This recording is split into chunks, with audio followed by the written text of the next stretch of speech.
ਸਰਵਰੇ ਕਾਇਨਾਤ ਸਾਹਿਬ ਸ੍ਰੀ ਗੁਰੂ ਗ੍ਰੰਥ ਸਾਹਿਬ ਮਹਾਰਾਜ ਦੀ ਮੁਕੱਦਸ ਗੋਦ ਤੇ ਜੁੜ ਬੈਠੇ ਬਹੁਤ ਹੀ ਅਜ਼ੀਜ਼ ਹਾਜ਼ਰੀਨ, ਆਓ ਸਭ ਤੋਂ ਪਹਿਲਾਂ ਗੁਰਦੇਵ ਪਾਤਸ਼ਾਹ ਦੀ ਬਖਸ਼ਿਸ਼ ਮੁਕੱਦਸ ਫਤਿਹ ਬੁਲੰਦ ਕਰੀਏ। ਗੱਜ ਕੇ ਆਖਿਓ ਜੀ, ਵਾਹਿਗੁਰੂ ਜੀ ਕਾ ਖਾਲਸਾ, ਵਾਹਿਗੁਰੂ ਜੀ ਕੀ ਫਤਿਹ। ਮੇਰੇ ਤੋਂ ਪਹਿਲਾਂ आपने मेरे बहुत ही सत्कारयोग बड़े वीर भाई साहब भाई इंद्रजीत सिंह होना दे पासों गुरबाणी का कीर्तन सरवण किया। बहुत कीर्तन असी सुनते हाँ, बहुत कीर्तनियां नूं सुनते हाँ, पर मैं अक्सर कहना हुन्ना कि कई बार इन्हां दे कीर्तन तो बाद कथा जां लैक्चर की लोड़ नहीं रह जाती, क्योंकि एक शब्द में शुरू करके एक घंटे के विच उस शब्द नाल संबंधित प्रमाण गुरबाणी चो ही इन्ने दे देंदे ने कि शायद उस शब्द के अर्थ जिहड़े ने ये गुरमत की विचारधारा दे विच उस शब्द च स्पष्ट कर देंदे ने। सो बड़ी घट गिणती रह गई है कौम दे विच ऐसे कीर्तनियां दी जिन्हां नूं इन्नी बाणी कंठ होवे, नहीं तो माफ़ करना अजकल तो शब्द भी मोबाइल अगे रख के पढ़े जाते हैं। पर इन्हां ते गुरु पातशाह की अजीम बख्शिश है। मैनूं जिहड़ा अज विशा दिता गया है वह है कलगीधर पातशाह गुरु गोबिंद सिंह महाराज के छोटे और वड्डे फरजंदां की शहादत। शहादत की है? गुरमत विचारधारा का एक बड़ा अहम पक्ष है।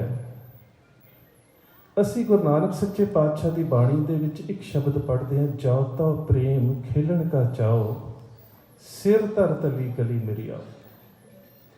दरअसल साडी जिहड़ी ये खेड है ना, ये दुनिया तो वखरी है। अक्सर दुनियावी धर्मां दे विच खास करके इस्लाम या क्रिश्चियनिटी जिन्हां दे विच शहादत का पक्ष लिया जाता है, उत्थे मनुख शहादत दे जाता है तो इबादत की जाती है। साडी खेड वखरी इस करके है कि साडी शहादत इबादत दे विचों जन्म लेंदी है। ये साडी एक वखरी खेड है। वखरी खेड इस करके है कि जाओ तो प्रेम खेलन का चाओ। जिहड़ी प्रेम की खेड है ये इबादत है, तो इहदे विचों सीस देण दा निश्चा प्रगट होना वो शहादत है। सो इस इबादत ते शहादत की कड़ी में एक चीज़ जोड़ती है, वो है समर्पण। जिन्ने भी असी बैठे हाँ, चले असी सारे ही जाना इस संसार तो। कबीर साहब ने बड़ा अटल फैसला दे दिता है, जह मरने सब जगत तरास्या, सो मरना गुर शब्द प्रगास्या। अब कैसे मरूं मरन मन मान्या, मर मर जाते जिन राम न जान्या। मरनो मरन कह सब कोई, सहजे मरे अमर होए सोई। कह कबीर मन भया आनंदा, गयो परम रहियो परम आनंदा। सारिਆਂ ने असी चले जाना है, सब नूं पता भी है कि सब ना सौरे वंजना, सब मुकलावन हाश। जाना सारिਆਂ ने है, तो जिन्ने भी साडे उपराले ने खाण तो लैके डॉक्टरी सहूलतां तक सारे जिंदगी जीवन दे ने। फिर वो किहड़े ने जिन्हां दे मन दे अंदर शब्द दे प्रगास दे नाल ये चाह उत्पन्न हो जाता है कि जिस मरने ते जग डरे, मेरे मन आनंद, मरने ही ते पाइए पूर्ण परमानंद। वो किहड़े ने? वो चाह किवें पैदा हुंदा है? जिसनूं कबीर साहब कहंदे ने सो मरना गुर शब्द प्रगास्या। उस मौत के भै तो मुक्त होया जा सकता है शब्द के प्रगास के नाल। किवें हुंदा है? इतिहासिक वार्ता एक प्रमाण देने तो बाद असी शहादतां की लड़ी को अगे तोरते हैं। औरंगजेब का दरबार लगा होया, उस दरबार दे विच एक चिट्ठी आई है अरबी भाषा दे विच। चिट्ठी लिखी है उस वेले दे इस्लाम के खलीफे ने, क्योंकि अरब देशों के उस समय की स्टेट की लैंग्वेज अरबी सी। औरंगजेब के राज की भाषा जी फारसी है। इसे करके कलगीधर पातशाह गुरु गोबिंद सिंह महाराज जो औरंगजेब को जफरनामा लिखते हैं या फतेहनामा लिखते हैं, दोवें रचनावां फारसी के विच, क्योंकि वो राज की भाषा फारसी है। उस चिट्ठी की ट्रांसलेशन करने वास्ते औरंगजेब के हाफिज वाइज रोशन दिमाग स्कॉलर बैठे ने। चिट्ठी इस्लाम के खलीफे के वलों आई है, पर ऐसा विद्वान, ऐसा रोशन दिमाग कोई दरबार दे विच नहीं जिहड़ा उस चिट्ठी के वधिया अर्थ कर सके। सारे दरबारियां दे हत्थ दे विच घुमदी चिट्ठी वो एक दरबारी दे हत्थ च जाती है। सारियां दे विचों पिछे बैठा है, बड़े सधारण जे कपड़ियां दे विच चिट्ठी फड़दा है, चिट्ठी नूं पढ़दा है और चिट्ठी नूं पढ़ के उस अरबी तो फारसी का इन्ना प्यारा अनुवाद करता है कि औरंगजेब जमीन नूं हथ ला के कहंदा लाहौल कुव्वत अल्लाह। मैं ऐसा अनुवाद अजे तक नहीं वेख्या। अपने काजी नूं पुछदा है, काजी साहब ये किहड़ा विद्वान है जिसने इस चिट्ठी के इन्ने प्यारे अर्थ कीते ने? औरंगजेब। उसका काजी जिहड़ा है काजी वहाबुद्दीन का बेटा सी। काजी वहाबुद्दीन वो काजी सी जिसने गुरु तेग बहादुर साहब नूं शहीद करने का फतवा जारी किया सी। इतिहासिक प्रमाण के रूप में एक गल सांझी करते मैं तुहाडे नाल, औरंगजेब के दरबार दीयां जिहड़ियां रोज़ खबरां उसनूं पहुँचदियां ने, उन्हां खबरां दा जिहड़ा संग्रह है उसनूं कहा जाता है मुअस्सरे आलमगीर, फारसी दे विच है। उहदे विच 3 कोटेशनस बड़ियां अहम ने। मैं इत्थे गुस्ताखी कर लगा है गुरु साहब के नामकरण दे विच। उत्थे एक कोटेशन मिलती है कि जिस काजी ने तेगे नूं कतल करन दा फतवा जारी किया सी वो काजी साहब बीमार हो गए।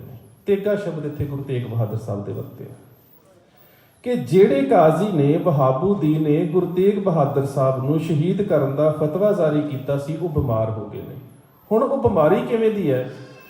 15-17 दिन के बाद एक फिर खबर मिली है कि बादशाह सलामत काजी साहब इन्ने बीमार हो गए ने कि उन्होंने संगलों च बन के रखा गया। इसका मतलब कि वह मानसिक तौर पर रोगी हो चुका सी, पागल हो चुका सी। आम रोगी नूं संगलों च नहीं बन्निया जाता। सो वहाबुद्दीन नूं संगलों दे विच बन के रखा गया क्योंकि वह मानसिक तौर पर पागल हो चुका, जिसने गुरु तेग बहादुर साहब नूं शहीद करने का फतवा जारी किया। उहदे तो कुछ दिनों के बाद एक फिर एंट्री है कि काजी साहब वफात पा गए ने, मौत हो चुकी है। उन्हां दी जगह के उपर दरखास्त की जाती है कि उन्हां दे बेटे नूं शाही काजी का रुतबा दिता जाए। सो जिहड़ा हुण औरंगजेब दे कोल काजी खड़ा है वहाबुद्दीन का बेटा है।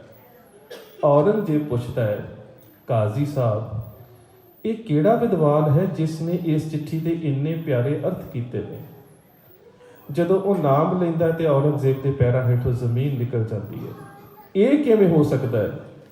विद्वान होवे ते मुसलमान ना होवे, जां तां इसनूं कतल कर दिओ जां दीने इस्लाम च लिआओ। दरबार रुखसत होया। थोड़ी घटना होर भी है, फकत की नज़ाकत नूं समझदिआं मैं उसनूं छड्ड दिया। इत्थे पहुँचते है कि दीवान खत्म होया, दरबार रुखसत हो गया। ये जिहड़ा विद्वान सी औरंगजेब के बेटे शहजादा मुअज़्ज़म नूं फारसी पढ़ाया करता सी। मुअज़्ज़म वही है जिहड़ा औरंगजेब की मौत तो बाद बहादुर शाह बनता है।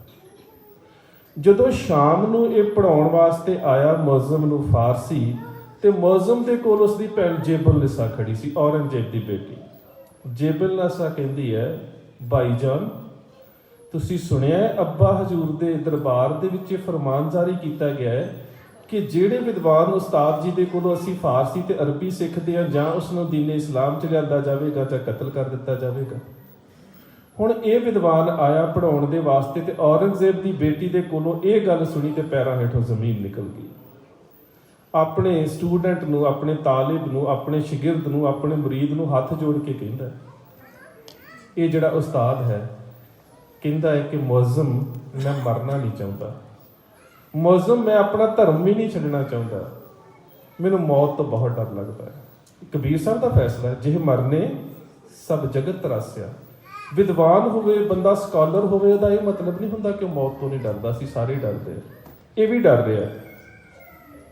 कहंदा मुअज़्ज़म ना तो मैं अपनी जान गवाउणा चाहुंदा है, ना मैं अपना ईमान गवाउणा चाहुंदा है। मैनूं दस मैं कित्थे जावां कि मेरी जान ते मेरा ईमान सलामत रह सके। है तो औरंगजेब का बेटा शहजादा मुअज़्ज़म अपने उस्ताद नूं कहंदा, उस्ताद जी एक ही जगह है जिथे जान ते ईमान सलामत रह सकता है, तुसीं आनंदपुर साहिब गुरु गोबिंद सिंह महाराज को चले जाओ। ਸੈਯਦ ਅਬਦੁੱਲਾ ਨਾਮ ਦੇ ਕਾਜ਼ੀ ਦੀ ਮਦਦ ਦੇ ਨਾਲ ਇਹ ਵਿਦਵਾਨ ਦਿੱਲੀ ਤੋਂ ਚੋਰੀ ਨਿਕਲਦਾ ਹੈ ਤੇ ਪਹੁੰਚਦਾ ਹੈ ਗੁਰੂ ਗੋਬਿੰਦ ਸਿੰਘ ਮਹਾਰਾਜ ਦੇ ਕੋਲ। ਵਿਦਵਾਨ ਹੈ ਮੁਲਤਾਨ ਦੇ ਰਹਿਣ ਵਾਲੇ ਛੱਜੂ ਮਲ ਦਾ ਬੇਟਾ ਭਾਈ ਨੰਦ ਲਾਲ। ਕਲਗੀਧਰ ਪਾਤਸ਼ਾਹ ਗੁਰੂ ਗੋਬਿੰਦ ਸਿੰਘ ਮਹਾਰਾਜ ਦੇ ਕੋਲ ਆਉਣ ਤੋਂ ਪਹਿਲਾਂ ਨੰਦ ਲਾਲ ਗੁਰੂ ਗੋਬਿੰਦ ਸਿੰਘ ਮਹਾਰਾਜ ਜੀ ਕੋਲ ਆਉਣ ਤੋਂ ਪਹਿਲਾਂ ਔਰੰਗਜ਼ੇਬ ਦੇ ਬੱਚਿਆਂ ਨੂੰ ਫਾਰਸੀ ਪੜ੍ਹਾਇਆ ਕਰਦੇ ਸੀ। ਇਹਨਾਂ ਦੇ ਪਿਤਾ ਜਿਹੜੇ ਛੱਜੂ ਮਲ ਜੀ ਉਹ ਵੀ ਅਰਬੀ ਤੇ ਫਾਰਸੀ ਦੇ ਵਿਦਵਾਨ ਸੀ। ਹੁਣ ਨੰਦ ਲਾਲ ਆ ਗਏ ਗੁਰੂ ਗੋਬਿੰਦ ਸਿੰਘ ਮਹਾਰਾਜ ਦੀ ਸ਼ਰਨ ਦੇ ਵਿੱਚ। ਕਿਉਂ ਆਏ ਨੇ? ਮੌਤ ਤੋਂ ਡਰਦੇ। ਸਾਰਿਆਂ ਨੂੰ ਪਤਾ ਕਿ ਜੇ ਕਿਤੇ ਔਰੰਗਜ਼ੇਬ ਦੇ ਦਰਬਾਰ ਦੇ ਵਿੱਚ ਰਹਿੰਦੇ ਤੇ ਮੌਤ ਦਾ ਫਤਵਾ ਜਾਰੀ ਹੋ ਜਾਣਾ ਸੀ। ਹੁਣ ਨੰਦ ਲਾਲ ਨੇ ਵੇਖਿਆ ਗੁਰੂ ਗੋਬਿੰਦ ਸਿੰਘ ਮਹਾਰਾਜ ਨੂੰ ਜਿਹੜੇ ਪਹਿਲੇ ਦੀਦਾਰ ਕੀਤੇ ਨੇ, ਸਰੀਰਕ ਤੌਰ ਤੇ ਨਾ ਮੈਂ ਵੇਖਿਆ ਨਾ ਤੁਸੀਂ ਵੇਖਿਆ। ਹੁਣ ਨੰਦ ਲਾਲ ਜਿਸ ਵੇਲੇ ਕਲਗੀਧਰ ਪਾਤਸ਼ਾਹ ਗੁਰੂ ਗੋਬਿੰਦ ਸਿੰਘ ਮਹਾਰਾਜ ਦੇ ਦਰਸ਼ਨ ਕਰਦਾ ਹੈ, ਪਾਤਸ਼ਾਹ ਕੇਸੀ ਇਸ਼ਨਾਨ ਕਰਕੇ ਬੈਠੇ, ਚਿਹਰੇ ਦੇ ਉੱਪਰ ਸੂਰਜ ਦੀਆਂ ਕਿਰਨਾਂ ਪੈ ਰਹੀਆਂ ਨੇ। ਚਿਹਰਾ ਇੰਨਾ ਸੁੰਦਰ ਲੱਗ ਰਿਹਾ ਸੀ ਕਿ ਨੰਦ ਲਾਲ ਕੋਲ ਆ ਕੇ ਖੜਾ ਹੋ ਗਿਆ, ਬਿਆਨ ਨਾ ਕਰ ਸਕਿਆ ਸੁੰਦਰਤਾ ਨੂੰ ਤੇ ਆਪਣੀ ਜ਼ੁਬਾਨ ਦੇ ਉੱਪਰ ਇੱਕ ਸ਼ੇਰ ਕਹਿ ਦਿੱਤਾ, ਗਾਹੇ ਜ਼ਾਹਿਦ ਗਾਹੇ ਸੂਫੀ ਗਾਹੇ ਕਲੰਦਰ ਮੇ ਸ਼ਬਦ ਰੰਗ ਹਾਏ ਮੁਖਤਲਿਫ ਦਾਰਦ ਬੁੱਤੇ ਅਯਾਰ। ਹੈ ਗੁਰੂ ਗੋਬਿੰਦ ਸਿੰਘ, ਮੈਂ ਤੇਰੇ ਚਿਹਰੇ ਦੀ ਤਾਰੀਫ ਦੱਸ ਕਿਵੇਂ ਕਰਾਂ? ਮੇਰੇ ਕੋਲ ਸ਼ਬਦ ਹੀ ਨਹੀਂ ਹੈ ਕਿ ਮੈਂ ਤੇਰੇ ਚਿਹਰੇ ਦੀ ਤਾਰੀਫ ਕਿਵੇਂ ਕਰ ਸਕਾਂ। ਕਈ ਰੰਗ ਨਜ਼ਰ ਆਉਂਦੇ ਨੇ, ਮੈਂ ਤੇਰਾ ਕਿਹੜਾ ਰੰਗ ਬਿਆਨ ਕਰਾਂ? ਗਾਹੇ ਸੂਫੀ ਗਾਹੇ ਜ਼ਾਹਿਦ ਗਾਹੇ ਕਲੰਦਰ ਮੇ ਸ਼ਬਦ ਰੰਗ ਹਾਏ ਮੁਖਤਲਿਫ ਦਾਰਦ ਬੁੱਤੇ ਅਯਾਰ। ਫਿਰ ਅਗਲੀ ਗੱਲ ਕਹਿੰਦੇ ਨੇ, ਦੀਨ ਦੁਨੀਆ ਦਰਕ ਮੰਦੇ ਆਵਰੀ ਰੁਖਸਾਰ ਮਾਂ ਹਰ ਦੋ ਆਲਮ ਕੀਮਤੇ ਯਕ ਤਾਰ ਮੂਏ ਯਾਰ ਮਾਂ। ਇਹ ਕਲਗੀਧਰ ਪਾਤਸ਼ਾਹ, ਜੇ ਕਿਤੇ ਮੇਰੇ ਕੋਲ ਸਾਰੀ ਦੁਨੀਆ ਦੀ ਦੌਲਤ ਹੋਵੇ ਤਾਂ ਤੇਰੇ ਇਸ ਪਿਆਰੇ ਰੁਖਸਾਰ ਤੋਂ, ਤੇਰੇ ਚਿਹਰੇ ਤੋਂ ਕੁਰਬਾਨ ਕੀਤੀ ਜਾ ਸਕਦੀ ਹੈ।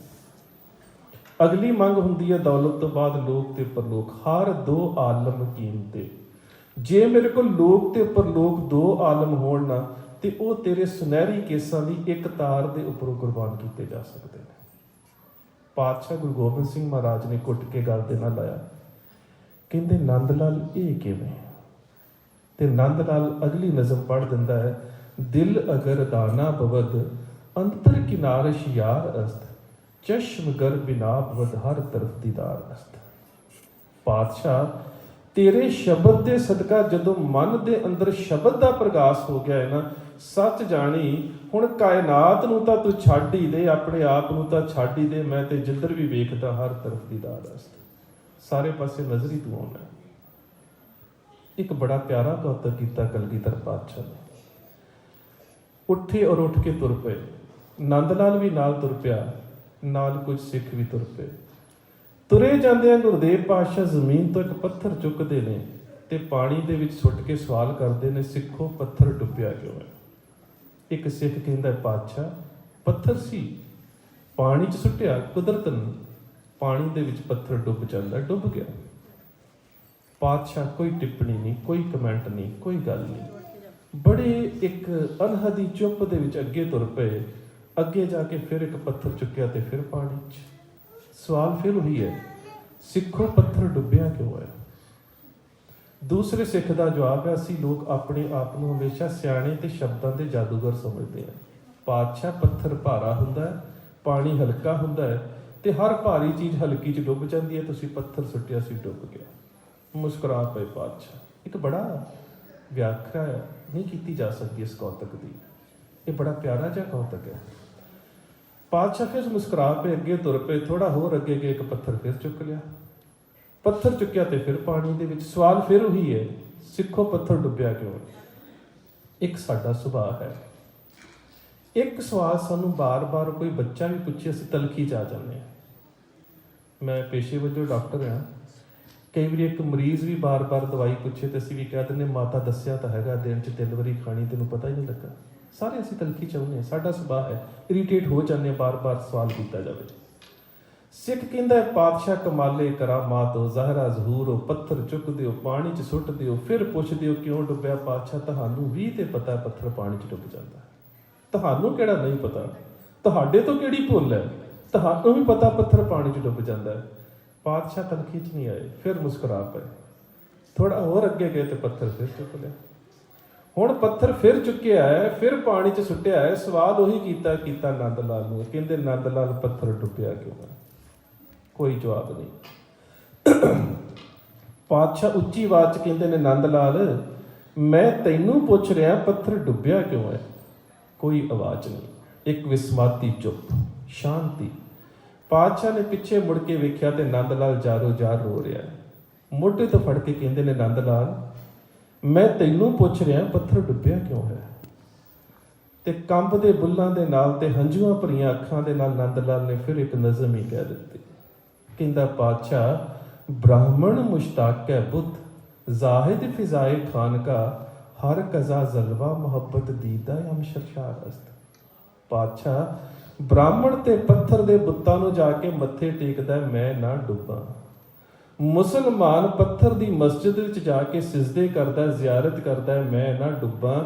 ਸੱਚ ਜਾਣੀ ਕਲਗੀਧਰ ਪਾਤਸ਼ਾਹ, ਮੈਂ ਤੇ ਨਾ ਪੱਥਰ ਵੇਖਿਆ, ਨਾ ਮੈਂ ਪਾਣੀ ਵੇਖਿਆ, ਮੇਰੀਆਂ ਅੱਖਾਂ ਦੇ ਵਿੱਚ ਹੰਝੂ ਤਾਂ ਇਸ ਕਰਕੇ ਆ ਗਏ, ਹਰ ਕਜ਼ਾ ਜ਼ਲਵਾ ਮੁਹੱਬਤ ਦੀਦਾ ਹਮ ਸ਼ਰਸ਼ਾਰ ਅਸਤ। ਮੈਨੂੰ ਤੇ ਇੰਨਾ ਪਤਾ ਲੱਗਾ ਜਿਹੜਾ ਤੇਰੇ ਹੱਥ 'ਚੋਂ ਛੁੱਟ ਗਿਆ ਉਹ ਡੁੱਬ ਗਿਆ, ਮੈਂ ਤੇ ਹੋਰ ਕੁਝ ਵੇਖਿਆ ਹੀ ਨਹੀਂ। ਮੈਨੂੰ ਤੇ ਇੰਨਾ ਪਤਾ ਲੱਗਾ ਮਹਿਫੂਜ਼ ਉਹ ਹੈ ਜਿਹੜਾ ਤੇਰੇ ਹੱਥ ਦੇ ਵਿੱਚ ਹੈ। ਮੈਂ ਤਾਂ ਨਾ ਪੱਥਰ ਵੇਖਿਆ ਸੀ, ਨਾ ਮੈਂ ਪਾਣੀ ਵੇਖਿਆ ਸੀ, ਮੈਂ ਤਾਂ ਸਿਰਫ ਇਹ ਵੇਖਿਆ ਮਹਿਫੂਜ਼ ਉਹ ਹੈ ਜਿਹੜਾ ਤੇਰੇ ਹੱਥ ਦੇ ਵਿੱਚ ਹੈ। ਜਿਹੜਾ ਤੇਰੇ ਹੱਥ 'ਚੋਂ ਛੁੱਟ ਗਿਆ ਉਹ ਡੁੱਬ ਗਿਆ। ਹੁਣ ਪਾਤਸ਼ਾਹ ਘੁੱਟ ਕੇ ਗੱਲ ਦੇ ਨਾਲ ਲਾਉਂਦੇ ਨੇ ਨੰਦ ਲਾਲ ਨੂੰ ਤੇ ਕਹਿੰਦੇ ਨੰਦ ਲਾਲ ਕੁਛ ਮੰਗ। ਗੁਰੂ ਤੇ ਸਿੱਖ ਦੀ ਪਿਆਰ ਤੇ ਖੇਡ।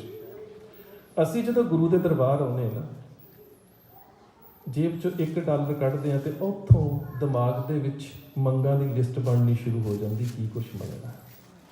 ਹੁਣ ਗੁਰੂ ਤੇ ਸਿੱਖ ਦੀ ਖੇਡ ਹੈ। ਗੁਰੂ ਗੱਲ ਦੇ ਨਾਲ ਲਾ ਕੇ ਨੰਦ ਲਾਲ ਨੂੰ ਕਹਿ ਰਿਹਾ ਨੰਦ ਲਾਲ ਕੁਛ ਮੰਗ, ਤੇ ਨੰਦ ਲਾਲ ਕਹਿ ਰਿਹਾ ਗੁਰੂ ਤੂੰ ਦੱਸ ਕੀ ਮੰਗਾ। ਗੁਰੂ ਕਹਿ ਰਿਹਾ ਮੰਗ, ਤੇ ਨੰਦ ਲਾਲ ਕਹਿ ਰਿਹਾ ਰੇ ਹੀ ਕੁਛ ਨਹੀਂ, ਕੀ ਮੰਗਾ। ਪਹਿਲੀ ਮੰਗ ਕੀ ਹੁੰਦੀ? ਪਦਾਰਥਵਾਦ। ਪਾਤਸ਼ਾਹ, ਦੁਨੀਆ ਦਾ ਸਾਰਾ ਮਟੀਰੀਅਲਿਜ਼ਮ ਮੇਰੇ ਕੋਲ ਹੁੰਦਾ, ਉਹ ਤਾਂ ਤੇਰੇ ਚਿਹਰੇ ਤੋਂ ਕੁਰਬਾਨ ਕੀਤਾ ਜਾ ਸਕਦਾ ਸੀ। ਦੂਜੀ ਮੰਗ ਹੁੰਦੀ ਲੋਕ ਤੇ ਪਰਲੋਕ। ਜੇ ਮੇਰੇ ਕੋਲ ਲੋਕ ਪਰਲੋਕ ਹੋਣ, ਉਹ ਤਾਂ ਤੇਰੇ ਕੇਸਾਂ ਦੀ ਇੱਕ ਤਾਰ ਦੇ ਉੱਪਰੋਂ ਕੁਰਬਾਨ ਕੀਤੇ ਜਾ ਸਕਦੇ। ਤੇ ਸਿੱਖ ਦੀ ਸਭ ਤੋਂ ਵੱਡੀ ਮੰਗ ਕੀ ਹੁੰਦੀ ਹੈ? ਪ੍ਰਭ ਕੀਜੇ ਕਿਰਪਾ ਨਿਧਾਨ, ਹਮ ਹਰ ਗੁਣ ਗਾਵੇਂਗੇ, ਹਉ ਤੁਮਰੀ ਕਰੋ ਨਿਤ ਆਸ, ਪ੍ਰਭ ਮੋਹੇ। ਤੇ ਪਾਤਸ਼ਾਹ ਗੱਲ ਦੇ ਨਾਲ ਤੂੰ ਲਾ ਲਿਆ, ਹੁਣ ਤੂੰ ਦੱਸ ਮੰਗ ਰਹੀ ਕਿਹੜੀ ਹੈ? ਮੁਸਕਰਾ ਕੇ ਪਾਤਸ਼ਾਹ ਕਹਿੰਦੇ ਨੇ ਨੰਦ ਲਾਲ, ਫਿਰ ਮੇਰੀ ਵੀ ਜਿੱਦ ਹੈ, ਕੁਛ ਤੇ ਮੰਗ, ਮੇਰੀ ਵੀ ਜਿੱਦ ਹੈ। ਸ਼ਾਇਰ ਸੀ ਨੰਦ ਲਾਲ ਫਾਰਸੀ ਦਾ। ਕਹਿੰਦਾ ਪਾਤਸ਼ਾਹ ਜੇ ਜਿੱਦ ਹੈ ਤੇ ਫਿਰ ਮੇਰੀ ਇੱਕ ਮੰਗ ਹੈ। ਮਬਰ ਐਬਾਦ ਖਾਕਮ ਅੱਜ ਦਰ ਦੂਸ਼ਿਤ ਦੁਸ਼ਮਨਨ ਸਰਜਨਸ਼ ਗੁਨਤ ਕੇ ਉਹਰ ਜਾਈ ਅਸਤ। ਜਦੋਂ ਮੈਂ ਮਰ ਜਾਵਾਂ, ਮੇਰਾ ਸਰੀਰ ਸੜ ਜਾਵੇ, ਮਬਰ ਐਬਾਦ ਖਾਕਮ, ਤੇ ਮਰਨ ਤੋਂ ਬਾਅਦ ਜਿਹੜੀ ਸੁਆਹ ਰਹਿ ਜਾਵੇ ਨਾ, ਉਹ ਤੇਰੇ ਸਿੱਖਾਂ ਦੇ ਪੈਰਾਂ ਤੋਂ ਬਿਨਾਂ ਕਿਸੇ ਹੋਰ ਦੇ ਪੈਰਾਂ ਨੂੰ ਉੱਡ ਕੇ ਨਾ ਲੱਗੇ। ਇਹ ਮੇਰੀ ਮੰਗ ਹੈ, ਇਹ ਹੈ ਸਮਰਪਣ। ਹੁਣ ਸਾਡੇ ਸਾਹਮਣੇ ਸਵਾਲ ਹੈ ਸ਼ਹਾਦਤ ਨੂੰ ਡਿਫਾਈਨ ਕਰਨਾ। ਨੰਦ ਲਾਲ ਗੁਰੂ ਦੀ ਗੋਦ 'ਚ ਆਇਆ ਸੀ ਮੌਤ ਤੋਂ ਡਰਦਾ, ਤੇ ਹੁਣ ਗੁਰੂ ਕਹਿ ਰਿਹਾ ਕੁਛ ਮੰਗ, ਤੇ ਨੰਦ ਲਾਲ ਮੌਤ ਮੰਗ ਰਿਹਾ। ਕਿਉਂਕਿ ਪੂਰਨ ਗੁਰੂ ਨੇ ਸ਼ਬਦ ਦੇ ਸਦਕਾ ਪ੍ਰਗਾਸ ਕਰ ਦਿੱਤਾ, ਜਿਸ ਨੂੰ ਕਬੀਰ ਸਾਹਿਬ ਕਹਿੰਦੇ ਨੇ, ਜਿਹ ਮਰਨੇ ਸਭ ਜਗਤ ਤਰਾਸਿਆ, ਸੋ ਮਰਨਾ ਗੁਰ ਸ਼ਬਦ ਪ੍ਰਗਾਸਿਆ, ਅਬ ਕੈਸੇ ਮਰੂ ਮਰਨ ਮਨ ਮਾਨਿਆ, ਮਰ ਮਰ ਜਾਤੇ ਜਿਨ ਰਾਮ ਨਾ ਜਾਣਿਆ, ਮਰਨੋ ਮਰਨ ਕਹਿ ਸਭ ਕੋਈ, ਸਹਜੇ ਮਰੇ ਅਮਰ ਹੋਏ ਸੋਈ, ਕਹਿ ਕਬੀਰ ਮਨ ਭਇਆ ਆਨੰਦਾ, ਗਇਓ ਪਰਮ ਰਹਿਓ ਪਰਮ ਆਨੰਦਾ। ਸੋ ਹੁਣ ਨੰਦ ਲਾਲ ਨੂੰ ਸ਼ਬਦ ਦੀ ਸੋਝੀ ਦੇ ਵਿੱਚੋਂ ਜਿਹੜੇ ਉਸ ਅਕਾਲ ਦੇ ਦੀਦਾਰ ਹੋਏ ਨੇ, ਮੌਤ ਦਾ ਭੈ ਵਿਸਰ ਗਿਆ। ਤੇ ਜਦੋਂ ਮੌਤ ਦਾ ਭੈ ਵਿਸਰ ਜਾਂਦਾ ਹੈ, ਉੱਥੇ ਫਿਰ ਸ਼ੁਰੂ ਹੁੰਦਾ ਹੈ ਸ਼ਹਾਦਤ ਦਾ ਸਫ਼ਰ। ਤੇ ਜਿਸ ਜਗ੍ਹਾ ਤੇ ਸ਼ਹਾਦਤਾਂ ਹੁੰਦੀਆਂ ਨੇ, ਉਹ ਕਿਵੇਂ ਦੀ ਮੁਕੱਦਸ ਜਗ੍ਹਾ ਹੁੰਦੀ ਹੈ। ਕਲਗੀਧਰ ਪਾਤਸ਼ਾਹ ਗੁਰੂ ਗੋਬਿੰਦ ਸਿੰਘ ਮਹਾਰਾਜ, ਉਹਨਾਂ ਦੇ ਬਾਰੇ ਗੰਜਨਾਮੇ ਦੀ ਇੱਕ ਰਚਨਾ ਨੰਦ ਲਾਲ ਲਿਖਦੇ ਨੇ, ਸਿਫਤ ਬਿਆਨ ਕਰਦੇ ਨੇ। 104 ਨੰਬਰ ਸ਼ੇਰ ਹੈ, ਤੇਗ ਬਹਾਦਰ ਰਾ ਸਰਾਪਾ ਅਫਜ਼ਾਲ, ਜ਼ੀਨਤ ਅਰਾਏ ਮਹਿਫਿਲ ਜ਼ਾਹੋ ਜ਼ਲਾਲ। ਕਿ ਦੁਨੀਆ ਦੀਆਂ ਸਾਰੀਆਂ ਰਹਿਮਤਾਂ, ਸੀ ਕਿਸੇ ਮੁਸਲਮਾਨ ਵੀਰ ਨੂੰ ਪੁੱਛੀਏ ਤੇਰਾ ਕੀ ਹਾਲ ਹੈ, ਉਹਦਾ ਜਵਾਬ ਹੁੰਦਾ ਖੁਦਾ ਦਾ ਫਜ਼ਲ ਹੈ। ਫਜ਼ਲ ਦਾ ਬਹੁਵਚਨ ਹੈ ਅਫਜ਼ਾਲ। ਫਜ਼ਲ ਦਾ ਮਤਲਬ ਹੁੰਦਾ ਮਿਹਰ, ਕਰਮ, ਰਹਿਮਤ। ਕਹਿੰਦਾ ਕਿ ਦੁਨੀਆ ਦੀਆਂ ਸਾਰੀਆਂ ਰਹਿਮਤਾਂ ਇੱਕ ਜਗ੍ਹਾ ਤੇ ਇਕੱਠੀਆਂ ਕਰ ਦਿੱਤੀਆਂ ਜਾਣ ਨਾ, ਤੇ ਤਾਂ ਵੀ ਗੁਰੂ ਤੇਗ ਬਹਾਦਰ ਸਾਹਿਬ ਦੇ ਬਰਾਬਰ ਨੇ। तेग बहादुर राह सरापा अफजाल जीनत अराए महफिल जाहो जलाल। अगली गल करते हैं जीनत अराए महफिल कि जदों गुरु तेग बहादुर साहब किसी के नाल गल करते हैं, विचार करते हैं ना, तो उन्हों की विचार वर्गी विचार किसी की नहीं होती। ये नंद लाल कहते हैं। हुण असी उस विचार नूं वेखीए जिहड़ी मकतल दे विच होई है, क्योंकि अक्सर जदों असी शहादत शहीदी ते शहादतां दे मरकज़ की गल करते हैं ना, असी अपनी कौम के इन्हां वरतारियां नूं परिभाषित करना छड्ड दित्ता है। गुरु तेग बहादुर साहब की जिहड़ी शहादत है, जदों वो शहादत हुंदी है तो काजी वहाबुद्दीन गुरु साहब के सामने एक पेशकश करता है। इस्लाम के उसनूं तरकाफ किया जाता है, 3 कक्के काफ। पहला काफ, तुसी कलमा कुरान पढ़ लवो तां भी जान बच सकती है। दूसरा काफ, तुसी करामात विखा दो तां भी जान बच सकती है। तीसरा काफ, जे पहले 2 काफ प्रवान नहीं करने फिर तीसरा काफ कतल है। सो 3 काफ ने गुरु साहब के सामने, जां कलमा कुरान या करामात या कतल। हुण पातशाह का जवाब की है? वैसे इस जवाब नूं एक साडे शायर होए ने कुंचा जी, उन्होंने बड़ा वधिया बयान किया है। कहते गुरु तेग बहादुर साहब का जवाब वो कविता च सिरजते हैं। कहते इन्ना प्यारा जवाब सी। वो कहते गुरु तेग बहादुर साहब ने कहा, मैं हाँ तेग ते परख लै तेग तू भी, 1-2 नहीं परख लै 100 तेगा।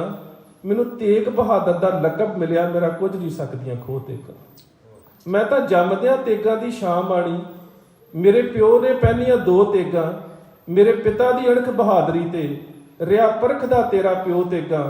हुण वेखी आउंदे भविख अंदर मेरे पुत ने वाहणियां वो तेगा।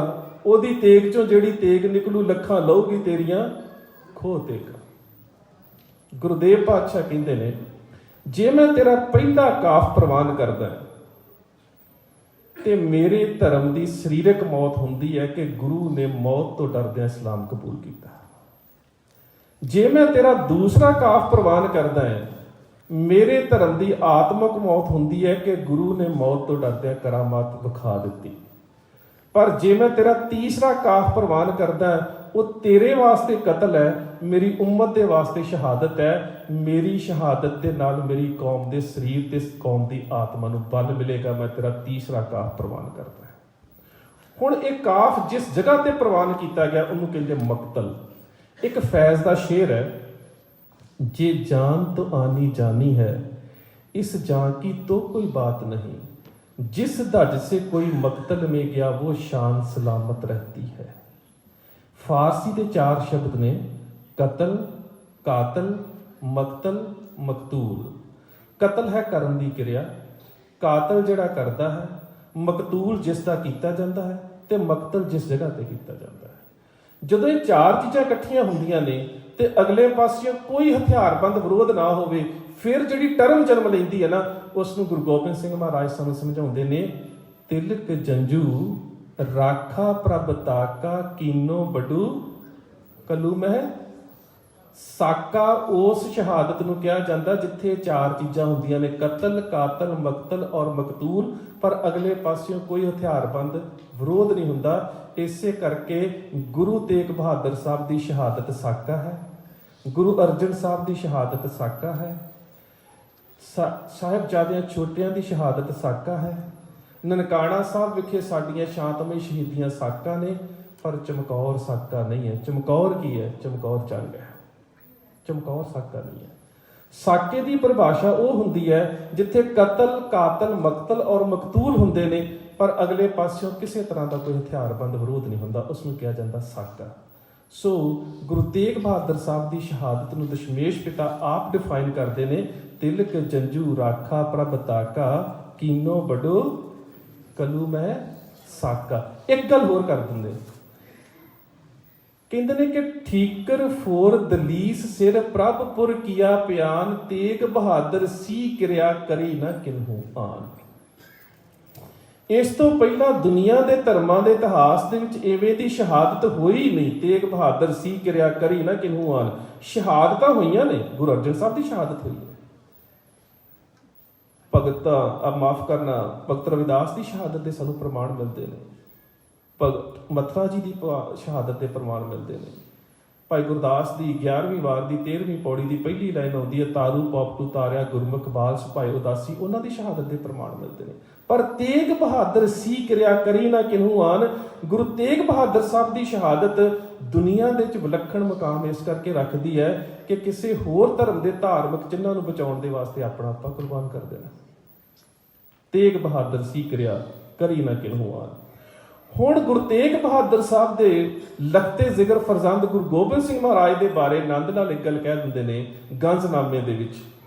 ਕਹਿੰਦੇ ਨੇ ਕਿ ਗੁਰੂ ਗੋਬਿੰਦ ਸਿੰਘ ਮਹਾਰਾਜ, ਤੇਰੀਆਂ ਸਿਫਤਾਂ ਇੰਨੀਆਂ ਨੇ ਮੈਂ ਬਿਆਨ ਨਹੀਂ ਕਰ ਸਕਦਾ, ਪਰ ਮੈਂ ਹੁਣ ਅਖੀਰ ਤੇ ਇੱਕ ਗੱਲ ਕਹਿ ਸਕਦਾ ਹਾਂ, ਲਾਲ ਸਗ ਗੁਲਾਮ ਗੁਰੂ ਗੋਬਿੰਦ ਸਿੰਘ ਦਾਗਦਾਰੇ ਨਾਮ ਗੁਰੂ ਗੋਬਿੰਦ ਸਿੰਘ।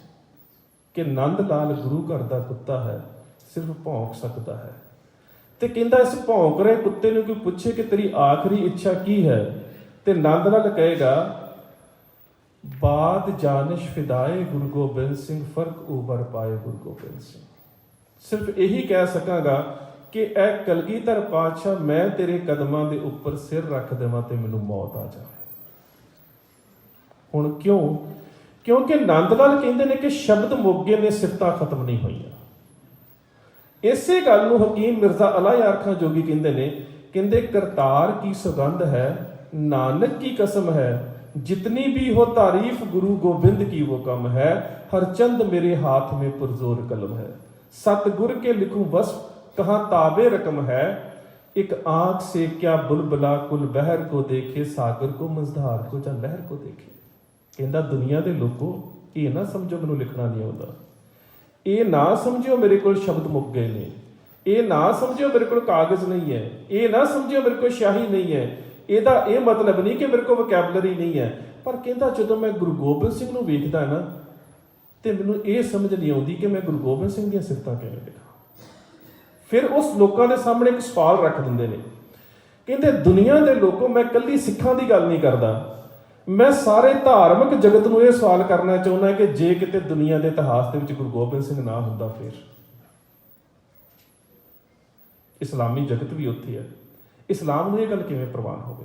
ਕਿਉਂਕਿ ਉਹ ਆਪਣੇ ਗੰਜੇ ਸ਼ਹੀਦਾਂ ਦੇ 117ਵੀਂ ਨਜ਼ਮ ਦੇ ਵਿੱਚ ਇੱਕ ਗੱਲ ਕਹਿ ਦਿੰਦੇ ਨੇ, ਕਹਿੰਦੇ ਬਸ ਏਕ ਹਿੰਦ ਮੇਂ ਤੀਰਥ ਹੈ यात्रा के लिए, कटाए बाप ने बेटे जहां खुदा के लिए, मेहर की चमक है तेरे जर्रों में है चमकौर, जहां से फरिश्ते बन के गए आसमां के लिए, दिलाई कौम को सरबाजियों से सरदारी, बराए कौम जे रुतबे लहू बहा के लिए, अपील करता हूं हज करो जहां आकर अपील करता हूं सिंगों की अगरबला के लिए। किवें प्रवान करे इस्लाम इस? कहंदा जे किते दुनिया के इतिहास के विच गुरु गोबिंद सिंह ना हुंदे, फिर वो साडे सामने एक पैराडाइम सिरजदा है कि अपने दिमाग ਦੇ ਵਿੱਚ ਗੱਲ ਨੂੰ ਲੈ ਕੇ ਆਓ। ਇੱਕ ਪਿਤਾ ਤੇ ਪੁੱਤਰ 18 ਸਾਲ ਬਾਅਦ ਮਿਲੇ ਨੇ। याकूब को यूसुफ के बिछड़ने ने रुलाया। इस गल ਨੂੰ समझो, याकूब को यूसुफ के बिछड़ने ने रुलाया। इस्लाम धर्म ਦੇ ਵਿੱਚ ਪ੍ਰੋਫਟ ਇਬਰਾਹੀਮ ਦੇ ਪਰਿਵਾਰ ਦੇ ਵਿੱਚ ਇੱਕ ਰਾਜਾ ਹੋਇਆ ਯਾਕੂਬ। ਪਿਤਾ ਤੇ ਪੁੱਤਰ ਆਪਸ ਵਿੱਚ ਵਿਛੜ ਗਏ। 18 ਸਾਲ ਬਾਅਦ ਜਦੋਂ ਮਿਲਾਪ ਹੋਇਆ ਨਾ, ਤੇ ਪੁੱਤਰ ਦੇ ਵਿਜੋਗ ਦੇ ਵਿੱਚ ਪਿਤਾ ਰੋ ਰੋ ਕੇ ਅੰਨਾ ਹੋ ਚੁੱਕਾ ਸੀ। ਹੁਣ ਇਹ ਇੱਕ ਗੱਲ ਹੈ ਸਾਡੇ ਸਾਹਮਣੇ ਕਿ ਪੁੱਤਰ ਦਾ ਮਿਲਾਪ ਹੋਇਆ ਹੈ, ਪਰ ਵਿਜੋਗ 'ਚ ਪਿਤਾ ਰੋ ਰੋ ਕੇ ਅੰਨਾ ਹੋ ਚੁੱਕਾ ਹੈ। ਇੱਕ ਉਦਾਹਰਨ ਸਾਡੇ ਸਾਹਮਣੇ ਉਹ ਰੱਖ ਦਿੰਦੇ ਨੇ। ਅਗਲੀ ਗੱਲ ਦੂਜੀ ਉਦਾਹਰਨ ਦਿੰਦੇ ਨੇ, कहते डंडक में फिरे राम तो सीता थी बगल में, उस फखरे जहां हिंद की माता थी बगल में, लक्ष्मण सा बिरादर पाए तस्कीन ने जिक्र था। हुण कहते दूजा पुत वेखो, 14 साल ਲਈ बनवास वास्ते जा रहा, नाल पत्नी भी है, लक्ष्मण वर्गा भरा भी है, ਇਹ ਵੀ ਪਤਾ 14 ਸਾਲ ਬਾਅਦ ਵਾਪਸ ਆ ਜਾਣਾ, ਫਿਰ ਵੀ ਪਿਤਾ ਦੀ ਸਦਮੇ ਦੇ ਨਾਲ ਮੌਤ ਹੋ ਰਹੀ ਹੈ ਦਸ਼ਰਥ ਦੀ। ਤੀਜੀ ਗੱਲ ਇੱਕ ਹੋਰ ਸਿਰਜ ਦਿੰਦੇ ਨੇ, ਕਹਿੰਦੇ ਇੱਕ ਪਿਤਾ ਦਾ ਮਿਲਾਪ ਹੋਇਆ ਪੁੱਤਰ ਦੇ ਨਾਲ, ਵਿਜੋਗ 'ਚ ਅੰਨਾ ਹੋ ਚੁੱਕਾ ਹੈ, ਰੋ ਰੋ ਕੇ ਵੇਖ ਨਾ ਸਕਿਆ। ਇੱਕ ਵੇਖ ਰਿਹਾ ਹੈ ਕਿ ਪੁੱਤਰ ਦੂਰ ਜਾ ਚੁੱਕਿਆ, ਬਰਦਾਸ਼ਤ ਨਾ ਕਰ ਸਕਿਆ। ਹੁਣ ਤੀਜੀ ਗੱਲ ਆ ਗਈ, ਕਹਿੰਦਾ ਬਾਕੀ ਹੈ ਕਨਈਆ तो नहीं उसका पिसर था, सच है गुरु गोबिंद का रुतबा ही जिक्र था। ਕਹਿੰਦਾ ਕੁਰੂਕਸ਼ੇਤਰ ਦੇ ਮੈਦਾਨ ਦੇ ਵਿੱਚ ਅਰਜਨ ਦੇ ਪੁੱਤਰ ਅਭਮਨਿਊ ਦੀ ਮੌਤ ਹੋਈ। ਅਭਮਨਿਊ ਦੀ ਮੌਤ ਹੋਈ ਤੇ ਅਰਜਨ ਨੇ ਹਥਿਆਰ ਸੁੱਟ ਦਿੱਤੇ। ਭਗਵਾਨ ਕ੍ਰਿਸ਼ਨ ਨੂੰ ਕਹਿੰਦਾ ਨਾ ਭਗਵਾਨ ਨਾ, ਮੇਰੇ ਸਾਹਮਣੇ ਮੇਰੇ ਪੁੱਤਰ ਦੀ ਲਾਸ਼ ਪਈ ਹੈ, ਮੈਂ ਨਹੀਂ ਲੜ ਸਕਦਾ। ਹੁਣ ਅਗਲੀ ਗੱਲ ਕਰਦੇ ਨੇ, ਉਹ ਕਹਿੰਦੇ कृष्ण ने गीता का उपदेश दिता, बाकी है कन्हैया तो नहीं उसका पिसर था। पर दुनिया के लोगों मैनूं ये गल दसो, कुरुक्षेत्र च कृष्ण का अपना पुੱਤ तो नहीं सी लड़ रहा, लोगों के पुत्र सी ना। वो अगली गल कहते हैं मुसलमान कवि, कहते कटवा दिए शिष श्याम ने गीता को सुनाकर। कहता गीता का उपदेश दे के कुरुक्षेत्र के मैदान दे विच महाभारत लोगों के पुत मराने तो बड़े सौखे ने। रूह फूक दी गोबिंद ने औलाद कटाकर। मैनूं दुनिया दे विच वो रहबर दसो जिहड़ा अपनी कौम की झोली च अपने पुत्रां दे सिर पा दे। कहता जे किते गुरु गोबिंद सिंह दुनिया के इतिहास च ना हुंदा, फिर वो जवाब दिंदे ने कटवा के पिसर चार एक आंसू ना गिराया, रुतबा गुरु गोबिंद ने ऋषियों का बढ़ाया। दुनिया के इतिहास दे विच गुरु गोबिंद सिंह ना हुंदे ते तुहाडे कोल एक भी उदाहरण ऐसी नहीं सी कि कोई रहबर ऐसा भी हो सकता जिहड़ा अपनी कौम की झोली च अपने पुत्रां दे सिर पा सकता।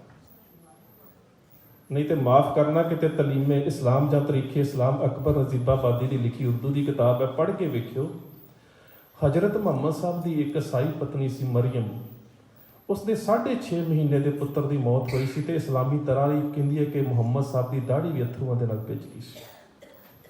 जिसले मंसूर नूं सूली ते चढ़ाया जान लगा तो मंसूर ने कहा सी, या खुदा मैनूं नहीं सी पता इश्क की नमाज पढ़न तो पहला खून दे नाल उजू करना पैंदा। जिस वेले जीसस क्राइस्ट में क्रूसीफाई किया गया, ओल्ड टेस्टामेंट पढ़ के वेखो, कहता God please take away this cup of sorrows from me. रब्बा दुखों का प्याला मेरे तो दूर नहीं जा सकता। सारे ही मौत तो डरते हैं। हुण कलगीधर पातशाह गुरु गोबिंद सिंह महाराज चमकौर की गढ़ी दे विच किवें ने। कलगीधर पातशाह गुरु गोबिंद सिंह महाराज एक पासे दुश्मन की फौज, जिन्हां दे शेर मुहम्मद खान मलेरकोटले वाला, वजीर खान, नाहर खान, अनवर खान, दिलावर खान, दलशेर खान, ख्वाजा खिजर खान, महमूद अली खान, उस तो बाद दिल्ली का हाकम मुतफलित खान ते लाहौर का सूबा जबरदस्त खान।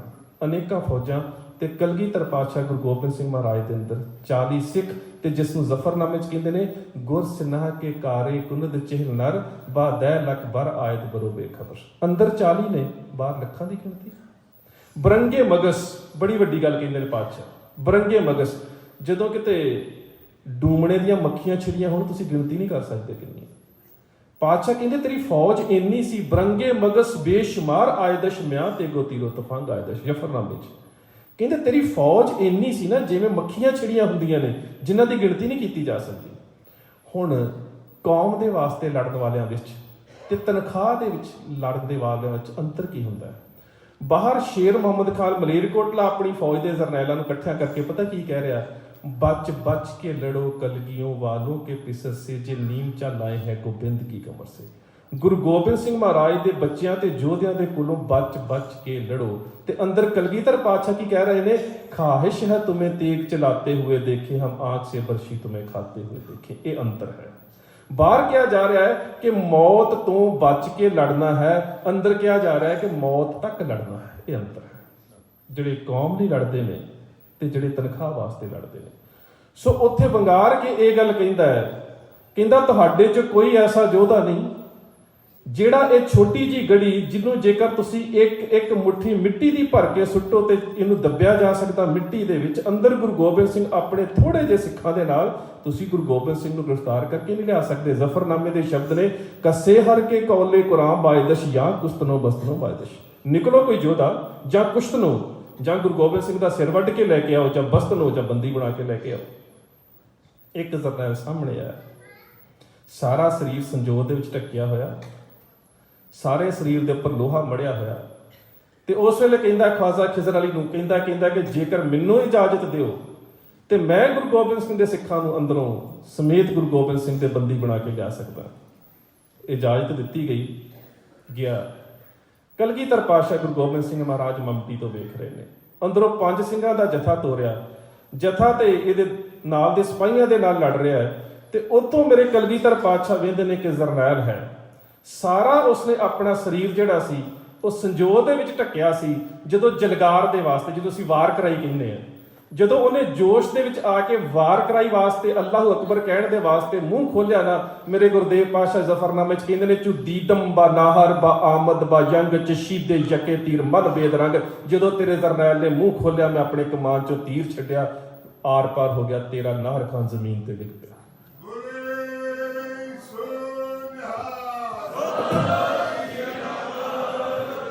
ਚੁਦੀਦਮ ਬਾ ਨਾਹਰ ਬਾ ਆਮਦ ਬਾ ਜੰਗ ਚਸ਼ੀਦੇ ਯਕੇ ਤੀਰ ਮਨ ਬੇਦਰੰਗ। ਮੈਂ ਕਈ ਵਾਰੀ ਹੈਰਾਨ ਰਹਿ ਜਾਂਦਾ, ਸੰਜੋ ਦੇ ਵਿੱਚੋਂ ਦੀ ਮੂੰਹ ਚੋਂ ਪਾੜ ਕੇ ਨਿਕਲਣ ਵਾਲਾ ਜਿਹੜਾ ਤੀਰ ਹੈ ਉਹਦਾ ਬਲ ਕਿਵੇਂ ਦਾ ਹੋਵੇਗਾ।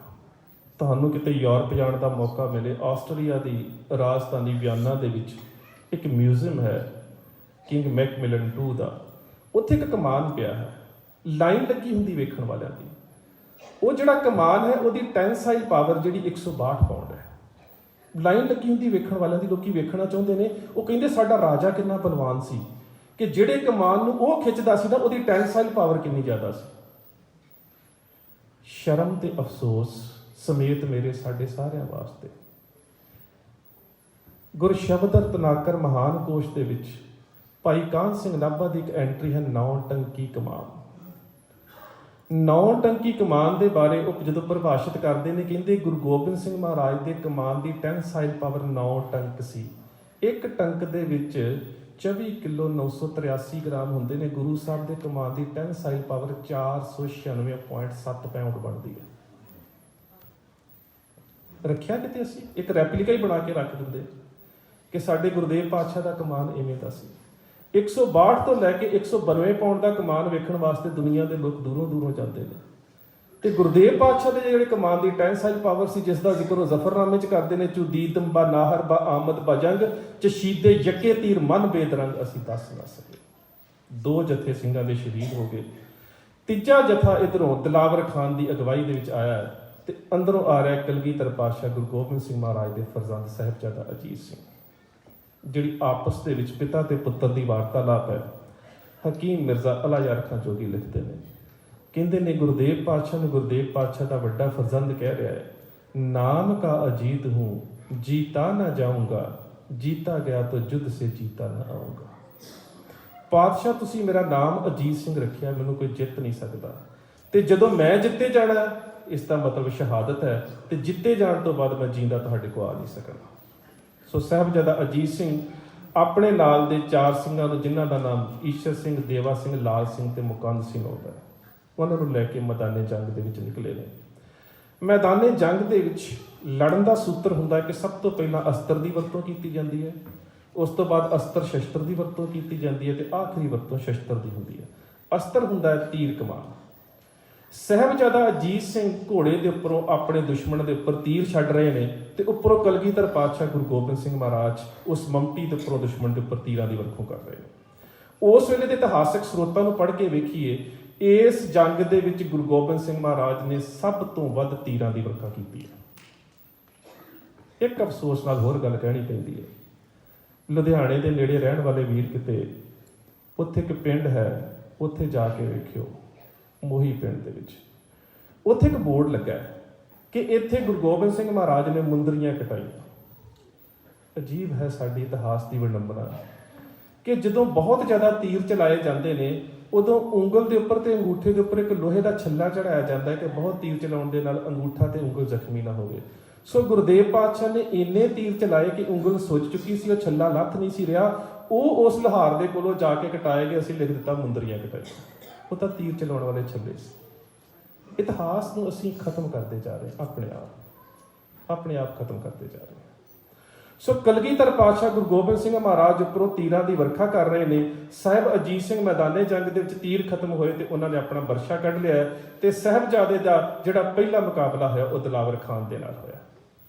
ਦਿਲਾਵਰ ਖਾਨ ਸਾਰਾ ਸੰਜੋਤ ਦੇ ਵਿੱਚ ਟੱਕਿਆ ਹੋਇਆ, ਸਾਹਿਬਜ਼ਾਦੇ ਨੂੰ ਜਗ੍ਹਾ ਨਹੀਂ ਮਿਲ ਰਹੀ ਕਿੱਥੇ ਵਾਰ ਕੀਤਾ ਜਾਵੇ। ਇਸ ਦਾ ਜ਼ਿਕਰ ਕਵੀ ਸੈਨਾਪਤ ਕਰਦਾ ਹੈ, ਕਹਿੰਦਾ ਅਖੀਰ ਜਦੋਂ ਸਾਹਿਬਜ਼ਾਦੇ ਨੇ ਸੋਚਿਆ ਕਿ ਦਿਲਾਵਰ ਖਾਨ ਦੇ ਜਿਸਮ ਦਾ ਕੋਈ ਵੀ ਅੰਗ ਲੋਹੇ ਤੋਂ ਨੰਗਾ ਨਹੀਂ ਹੈ ਜਿਹਦੇ ਤੇ ਵਾਰ ਕੀਤਾ ਜਾਵੇ, ਸਾਹਿਬਜ਼ਾਦਾ ਅਜੀਤ ਸਿੰਘ ਨੇ ਘੋੜੇ ਦੀਆਂ ਰਕਾਬਾਂ ਦੇ ਵਿੱਚ ਪੈਰ ਰੱਖ ਕੇ ਇੰਨੀ ਜ਼ੋਰ ਦੀ ਬਰਸ਼ਾ ਮਾਰਿਆ ਕਿ ਦਿਲਾਵਰ ਖਾਨ ਦੀ ਛਾਤੀ ਦੇ ਵਿੱਚ ਖੁੱਭ ਗਿਆ। ਇਸ ਦਾ ਜ਼ਿਕਰ ਕਵੀ ਸੈਨਾਪਤ ਸ੍ਰੀ ਗੁਰੂ ਸੋਭਾ 'ਚ ਕਰਦਾ ਹੈ।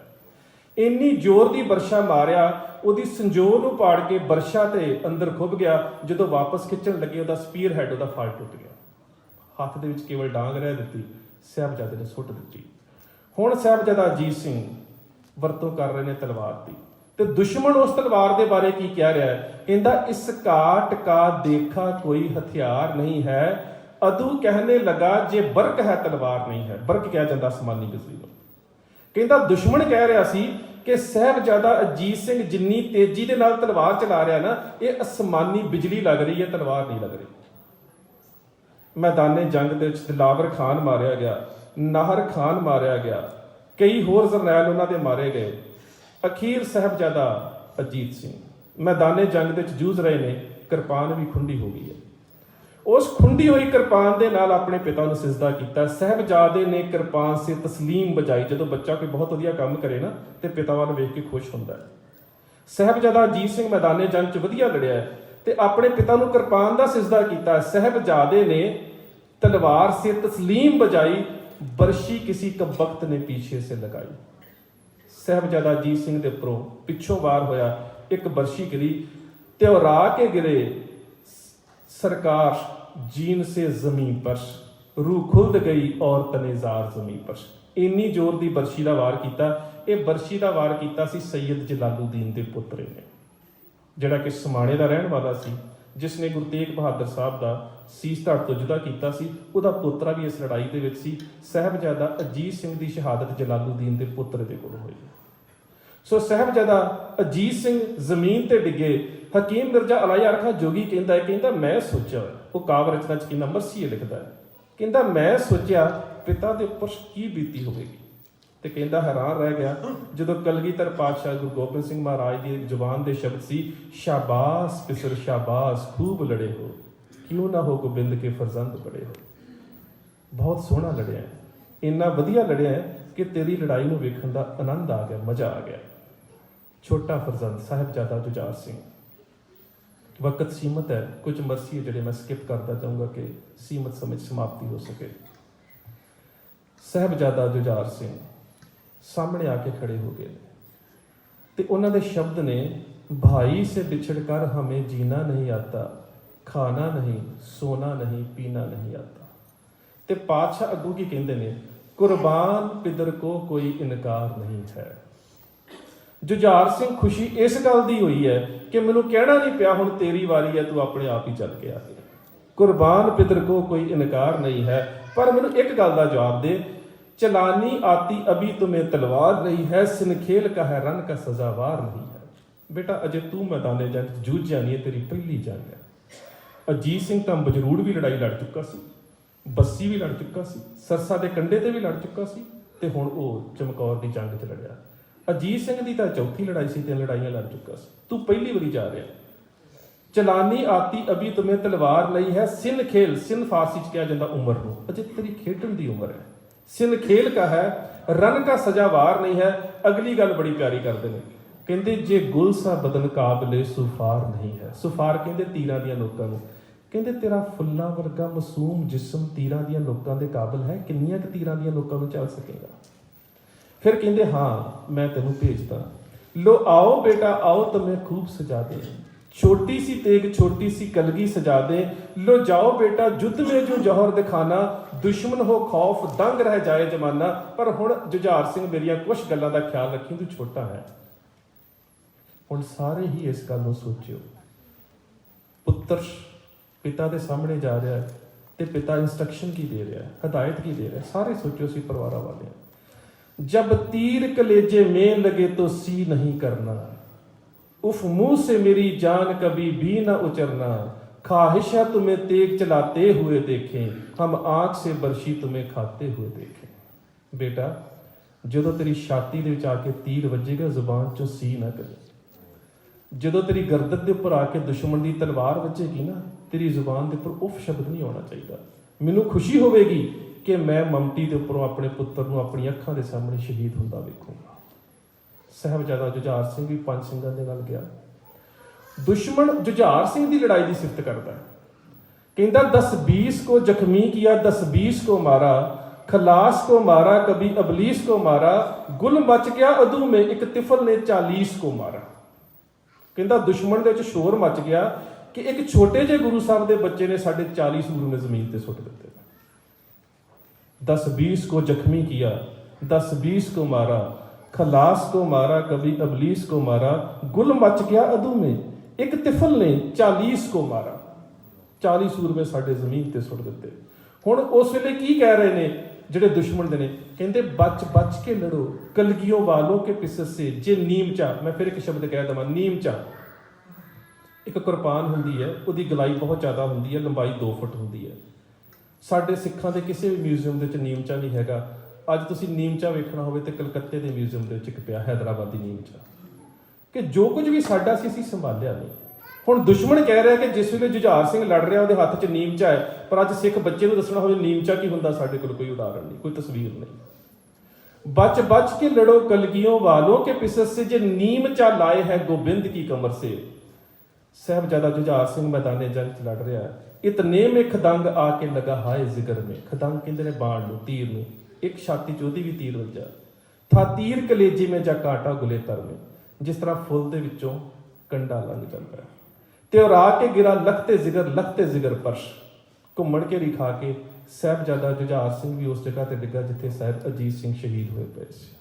उस वक्त क्या बताऊं क्या गुजरी है पितर पर। कहंदा उदों पिता दा की हाल होवेगा, पर कहंदा जदों मैं पिता वाल तक्या ते पिता कह रहा सी, पियो प्याला पिरम का सुमन पए असवार, आज खालसा खास पयो सतगुर के दरबार। ऐ अकाल पुरख वाहिगुरू तेरी अमानत तैनूं अदा कर दित्ती है।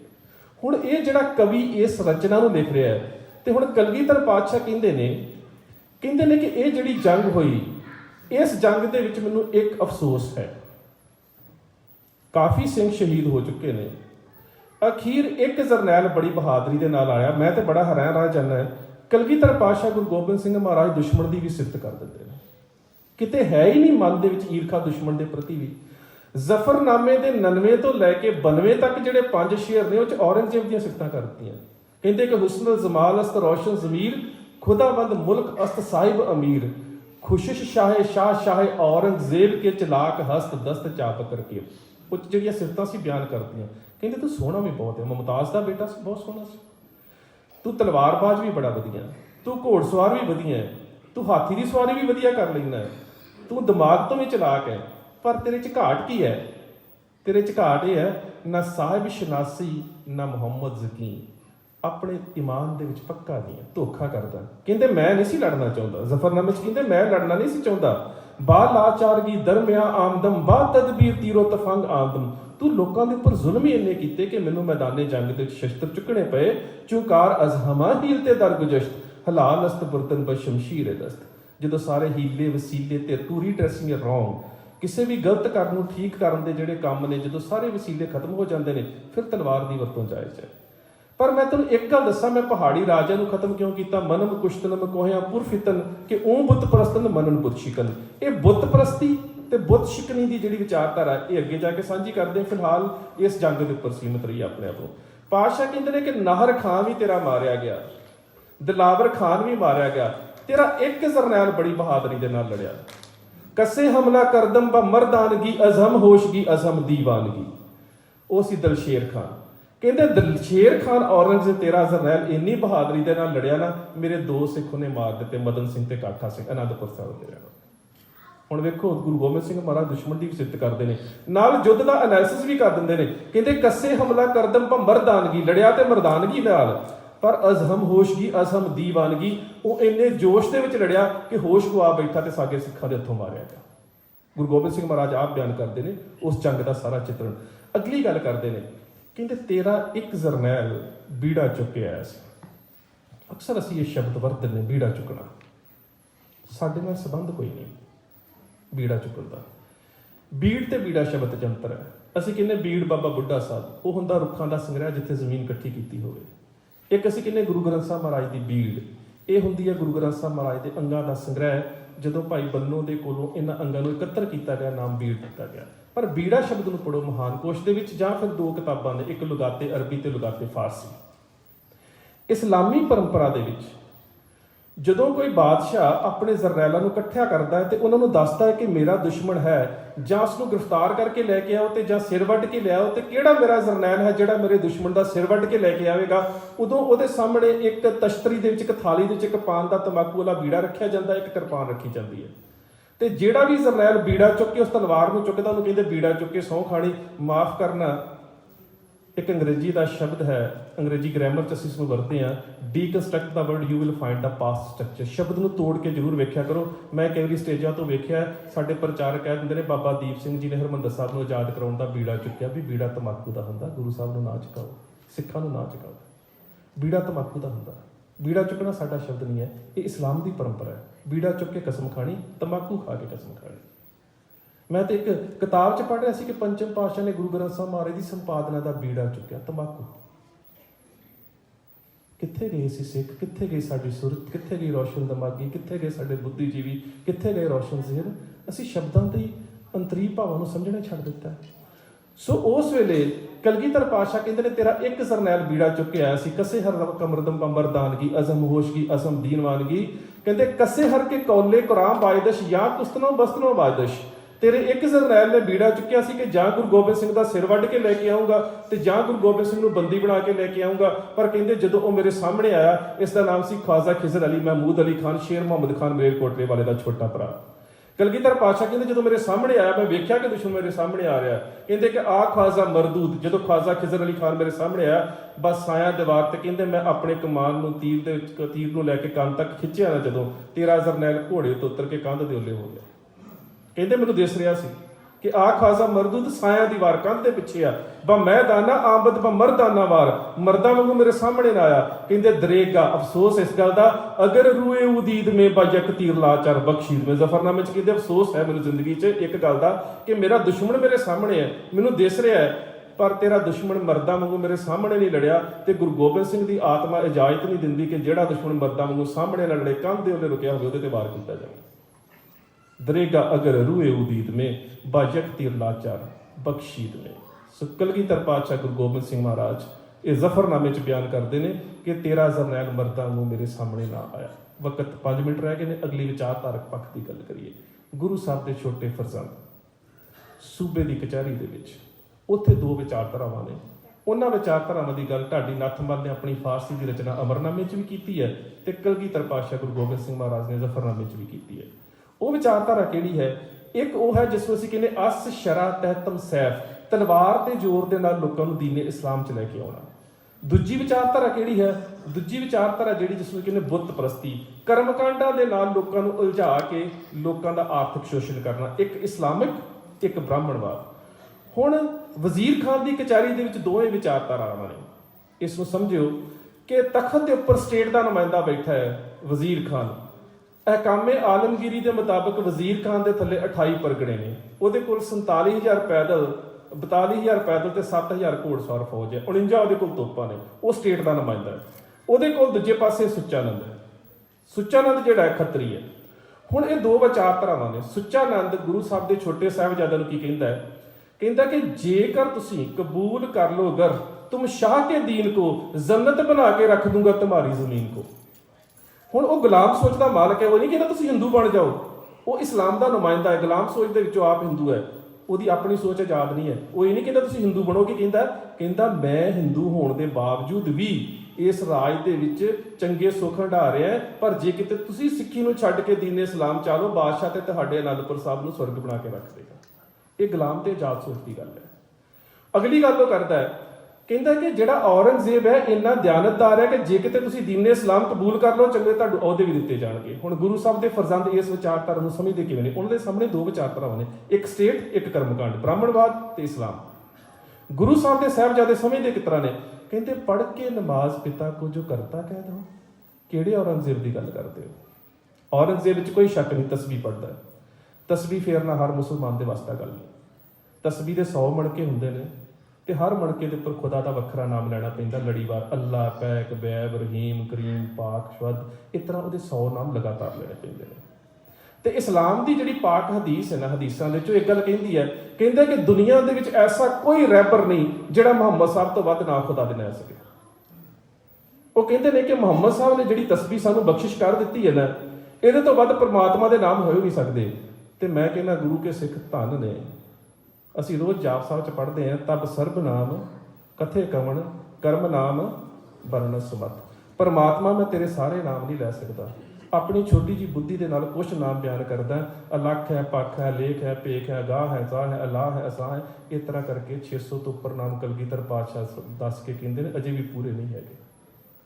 ਇਸਲਾਮ 100 ਤੇ ਰੁਕ ਜਾਂਦਾ ਹੈ, ਕਹਿੰਦਾ ਇਸ ਤੋਂ ਵੱਧ ਨਾਮ ਲਏ ਨਹੀਂ ਜਾ ਸਕਦੇ। ਪਾਤਸ਼ਾਹ 700 ਦੇ ਕਰੀਬ ਲੈ ਕੇ ਕਹਿੰਦੇ ਨੇ ਜ਼ੁਬਾਨ ਤੇ ਸ਼ਬਦ ਖਤਮ ਹੋ ਗਏ ਨੇ, ਤੇਰੇ ਸਾਰੇ ਬਿਆਨ ਹੀ ਨਹੀਂ ਕੀਤੇ ਜਾ ਸਕਦੇ। ਸੋ ਉਹ ਕਹਿੰਦਾ ਹੈ ਕਿ ਪੜ੍ਹ ਕੇ ਨਮਾਜ਼ ਪਿਤਾ ਕੋ ਜੋ ਕਰਤਾ ਕੈਦ ਹੋ, ਕਤਲੇ ਬਰਾਦਰਾਂ ਜਿਸੇ ਮਾਮੂਲੀ ਸ਼ਾਇਦ ਹੋ। ਭਰਾਵਾਂ ਦਾ ਕਤਲ ਕਰਨਾ ਜਿਹਦੇ ਵਾਸਤੇ ਛੋਟੀ ਗੱਲ ਹੈ। ਖੱਲਕ ਕੋ ਉਸੇ ਨੇਕੀ ਕੀ ਭਲਾ ਕਿਆ ਉਮੀਦ ਹੋ। ਜਿਹੜਾ ਆਪਣੀ ਬੱਚੀ ਦਾ ਨਾ ਬਣਿਆ, ਆਪਣੇ ਭਰਾਵਾਂ ਦਾ ਨਾ ਬਣਿਆ, ਆਪਣੇ ਪਿਤਾ ਦਾ ਨਾ ਬਣਿਆ, ਆਮ ਲੋਕਾਂ ਦੇ ਨਾਲੋਂ ਇਨਸਾਫ ਕੀ ਕਰ ਸਕਦਾ ਹੈ। ਇਹ ਗੁਰੂ ਸਾਹਿਬ ਦੇ ਛੋਟੇ ਫਰਜ਼ੰਦ ਕਹਿ ਰਹੇ ਨੇ। ਅਗਲੀ ਗੱਲ, ਦੋ ਵਿਚਾਰਧਾਰਾ ਦੀ ਜੰਗ। ਸਟੇਟ ਕਹਿ ਰਹੀ ਹੈ ਕਿ ਤੁਸੀਂ ਦੀਨੇ ਇਸਲਾਮ 'ਚ ਆ ਜਾਓ। ਬ੍ਰਾਹਮਣਵਾਦੀ ਵਿਚਾਰਧਾਰਾ ਕਹਿ ਰਹੀ ਹੈ ਉਹਨੂੰ ਕਹਿਓ ਨਵਾਬ, ਇਹ ਸਰਪ ਬਸੂਰੇ ਛੋਟੇ ਬੜੇ ਡਸੇਂਗੇ ਜ਼ਰੂਰੇ, ਇਹ ਸੱਪ ਦੇ ਬੱਚੇ ਨੇ, ਇਹਨਾਂ ਨੂੰ ਖਤਮ ਕਰ ਦੇਣਾ ਚਾਹੀਦਾ। ਸੁਚਾਨੰਦ ਕਹਿ ਰਿਹਾ। ਉੱਥੇ ਸਿੱਖੀ ਦੀ ਵਿਚਾਰਧਾਰਾ ਕਿਵੇਂ ਪੈਦਾ ਹੋ ਰਹੀ ਹੈ? ਗੁਰੂ ਸਾਹਿਬ ਦੇ ਫਰਜ਼ੰਦ ਕਹਿ ਰਹੇ ਨੇ ਫੌਜੋਂ ਪੇ ਨਾਜ ਤੁਮਕੋ, ਸਟੇਟ ਵਜ਼ੀਰ ਖਾਨ, फौजों पे नाज तुमको इन्हें देवी पे मान है, आशिक है हम खुदा के हथेली पे जान है। साडी तां खेड ही वखरी है। ना असी तेरे डरावियां तो डरदे, ना तुहाडे कर्मकांड तो डरदे, ना हम हिंदू ना मुसलमान। फौजों पे नाज तुमको इन्हें देवी पे मान है, आशिक है हम खुदा के हथेली पे जान है। साडी तां खेड ही वखरी है, असी नहीं डरदे तुहाडे डरावियां तो। सो गुरु साहब दे फरजंद वो भी शहीद कर दिते गए। हुण जिन्हें इस रचना नूं लिखिया उन्हें रचना च लिख दिता कि दुनिया दे विच पवित्र जगह नहीं चमकौर तो कोई नहीं हो सकती, माता गुजरी वर्गी कोई माँ नहीं हो सकदियां, शहादतां जोरावर सिंह ते फतेह सिंह वर्गियां। ये लाहौर का रहने वाला मुसलमान कवि सी, इस्लाम चों मुर्तज कर दिता, एक्सकम्युनिकेट कर दिता। मस्जिद पेश दे काजी ने कहता नहीं, तेरा कोई संबंध नहीं इस्लाम दे नाल। तैनू मक्का शरीफ ते मदीना शरीफ भुल गए, तैनू सरहंद दी कंध ते तैनू चमकौर चेते रही, तैनू हसन ते हुसैन भुल गए, तैनू अजीब ते जुझार चेते रहे, तैनू हजरत फातिमा भुल गई, तैनू माता गुजरी चेते रही, तैनू मुहम्मद साहब भुल गए, तैनू गुरु गोबिंद सिंह चेते रहा, तैनू इस्लाम चों कढ़िया जाता है। वक्त बीत गया, बुजुर्ग हो गया, मौत के बिस्तर ते पिया सी। किसी ने मस्जिद पेश दे शाही काजी को दस्सिया कि मिर्जा साहब बड़े बीमार ने, तो जे किते अजे भी अपनी गलती मान लैण, उन्होंने दोबारा इस्लाम च लिआंदा जाए। इस्लाम चों कढ़े हुए ने। इस्लाम दे बड़ा वड्डा स्वाब हुंदा कि जे किसी नूं ईमान चों कढ़िया दोबारा लिआओ, बड़ा पुण्य का काम है। काजी उसके घर गया, हत्थ दे विच कलम ते दवात, जाके कहंदा मिर्जा साहब दस्तखत कर दिओ। बुजुर्ग सी, बिल्कुल मौत के बिस्तर के उपर। कहंदे की लिखिया? कहंदा लिख दो कि दुनिया का पवित्र जगह मक्का शरीफ है, गुरु गोबिंद सिंह काफर है, दुनिया के महान शहीद हसन ते हुसैन ने, ते जिहड़ियां मैं सिफतां चमकौर तो लैके सरहद दियां कीतियां ने, मैं गलती की है, मैं काफर के बच्चों दी सिफतां कीतियां ने, खुदा मैनूं माफ़ करे, मेरे को गुनाह होया। मुस्कुरा के कहंदे जे मैं ना लिखां ते, कहंदा जे तुसीं नहीं लिखोगे, इस्लाम के मुताबिक तुहाडी मौत होगी, तुहाडा कफन ते दफन नहीं होवेगा, तुहाडी नमाज़े मैयत नहीं पढ़ी जाएगी, नमाज़े जनाजा भी नहीं पढ़ी जाएगी, ना तुसीं जन्नत दे विच जा सकदे हो, ना तुसीं मुहम्मद साहब दी गोद च जा सकदे हो। मैं कहना साडे तो चंगा है इस्लाम दा शायर बहुत। कहंदा काजी साहब मैनू मर जाण दिओ, मेरा कफन ते दफन ना करिओ, मेरी लाश नूं रुलदा रहण दिओ, मेरी नमाज़े जनाजा भी ना पढ़िओ, मेरी नमाज़े मैयत भी ना पढ़िओ। मैं जन्नत दे विच नहीं जाना चाहुंदा, मुहम्मद दी गोद मैनूं उडीके ना उडीके, पर मैनूं इंज लगदा मैनूं गुरु गोबिंद सिंह दी गोद उडीकदी है। ये है निश्चा सिੱਖੀ ਦੇ ਉੱਪਰ ਜਿਹੜਾ ਸ਼ਹਾਦਤਾਂ ਤੋਂ ਪੈਦਾ ਹੁੰਦਾ ਹੈ, ਤੇ ਸਿੱਖ ਧਰਮ ਦੇ ਵਿੱਚ ਸ਼ਹਾਦਤ ਦਾ ਫਲਸਫਾ ਇਬਾਦਤ ਚੋਂ ਪੈਦਾ ਹੁੰਦਾ ਹੈ। ਇਸੇ ਕਰਕੇ ਗੁਰੂਦੇਵ ਪਾਤਸ਼ਾਹ ਦਾ ਫਰਮਾਨ ਹੈ, ਜਾਓ ਤੋ ਪ੍ਰੇਮ ਖੇਲਣ ਕਰ ਜਾਓ, ਸਿਰ ਧਰ ਤਲੀ ਖੇਡ ਪ੍ਰੇਮ ਦੀ ਇਬਾਦਤ ਹੈ, ਸੀਸ ਦੇਣਾ ਸ਼ਹਾਦਤ ਹੈ। सो वक्त थोड़ा ज़्यादा रह गया, खिमा दा जाचका। इन्नियां क बेनतियां प्रवान फतेह की सांझ गज के आखियो। वाहिगुरू जी का खालसा, वाहिगुरू जी की फतेह।